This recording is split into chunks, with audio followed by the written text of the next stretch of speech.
મિત્રો English online શીખવામાં તમારું સ્વાગત છે. આપણી પાસે અહીંયા કેટલાક વર્ડ્સ છે, લિસ્ટ છે. આની અંદર તમે ટ્રાય કરો કે તમારી રીતે આર્ટિકલ એ, એન અથવા તો ધ મૂકવાની. HONEST, હોનેસ્ટ છે, UFO છે, યુનિવર્સિટી છે.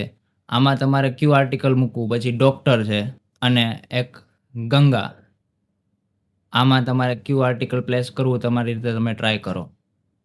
આર્ટિકલ માટે તમારે 3 જ વસ્તુ વિચારવાની છે. જ્યારે કોઈ પણ પ્રકારના આર્ટિકલને તમારે પ્લેસ કરવાના થાય, મૂકવા માટે તમારે વિચારવાનું કે આખા વર્ડનો પહેલો અક્ષર શું છે. જેમ કે યુનિવર્સિટી છે, તો એનો પહેલો અક્ષર છે યુ. પણ તમારે એમ નથી વિચારવાનું કે અક્ષર કયો છે પહેલો. વિચારવાનું છે એવું કે આને બોલતા અવાજ પહેલો કયો આવે છે. એટલે આપણે ગુજરાતીમાં આને બોલવાની ટ્રાય કરવાની, પ્રોનાઉન્સ કરશું એટલે પહેલા આવશે યુ, ય. જો ય છે મતલબ આની અંદર ફક્ત એ લાગશે, એ એન નહીં લાગે. કારણ કે આપણે કોઈ પણ એવા વર્ડ કે જેની અંદર એનું ઉચ્ચારણ વોવેલથી, સ્વરથી શરૂ થતું, એટલે એ, ઈ, આઈ, ઓ, યુ, એટલે એના કરતાં ગુજરાતીમાં યાદ રાખો અ, આ, ઈ, ઉ, આ બધાય નો પહેલો સાઉન્ડ આવતો હોય તો આપણે એ એન રાખવાનું, નહીં તો આપણે માત્ર એ લગાડવાનું. હવે પ્રશ્ન આવશે કે ધ ક્યાં લાગશે? ધ આપણે એવી જગ્યાએ લગાડશું કે જે એના માટે કોઈ પણ 3 વસ્તુ વિચારવાની.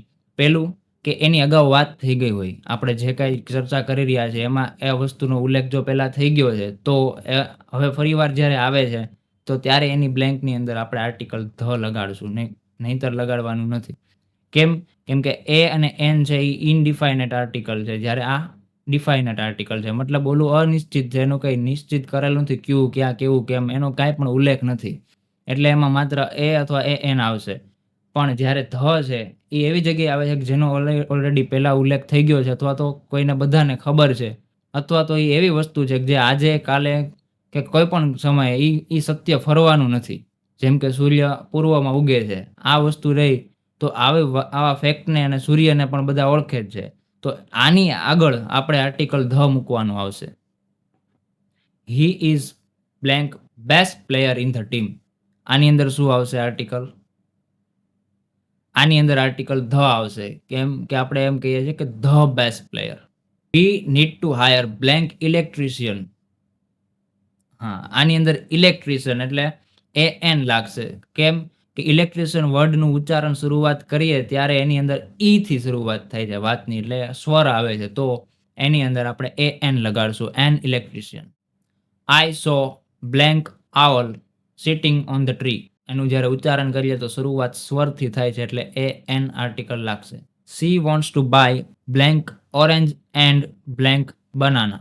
આની અંદર ઓરેન્જનું ઉચ્ચારણ ઓ થી શરૂ થયું એટલે એમાં એ એન લાગશે, અને બનાનાનું ઉચ્ચારણ બ થી શરૂ થયું એટલે એમાં માત્ર એ લાગશે. હવે તમે આ લાઈનની અંદર મને કહો, blank mount Everest is the tallest mount in the world.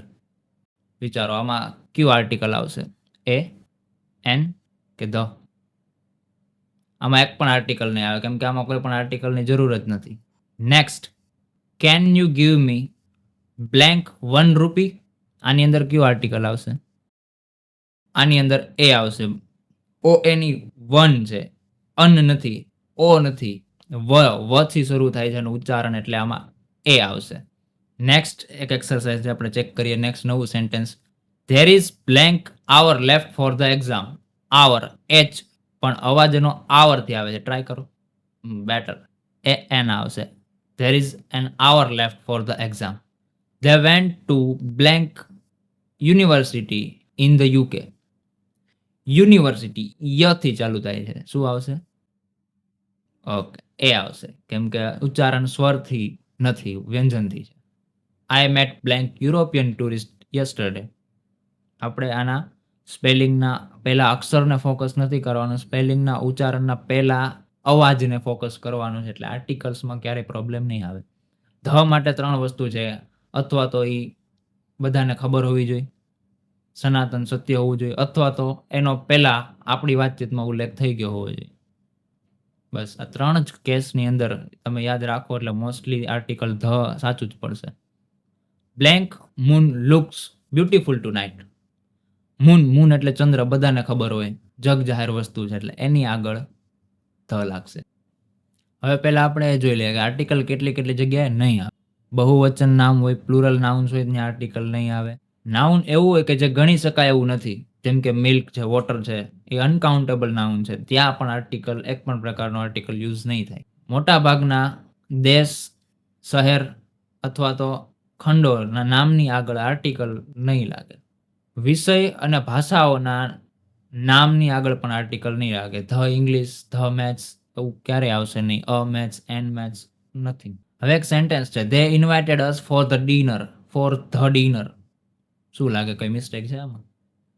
Yes, આમાં મિસ્ટેક છે. આર્ટિકલ ધ અહીંયા કોઈ પણ પ્રકારના આર્ટિકલની જરૂર જ નથી. કોઈ પણ પ્રકારની મીલ એટલે ખોરાકની એની વાત આવતી હોય, આ જગ્યાએ આર્ટિકલનો યુઝ કરવામાં આવતો નથી. આમાં જરૂર જ નથી. કોઈ પણ પ્રકારની સ્પોર્ટ્સ છે, ગેમ્સ છે, આમાં પણ આર્ટિકલનો યુઝ કરવો જરૂરી નથી. કોઈ પણ પ્રકારનું પ્રોપર નામ છે એટલે કે તમારું જે પોતાનું નામ છે એની આગળ પણ ધ લાગે નહીં. કોઈ પણ પ્રકારનું આર્ટિકલ લાગે નહીં. ત્યાં આર્ટિકલનો કોઈ યુઝ જ નથી.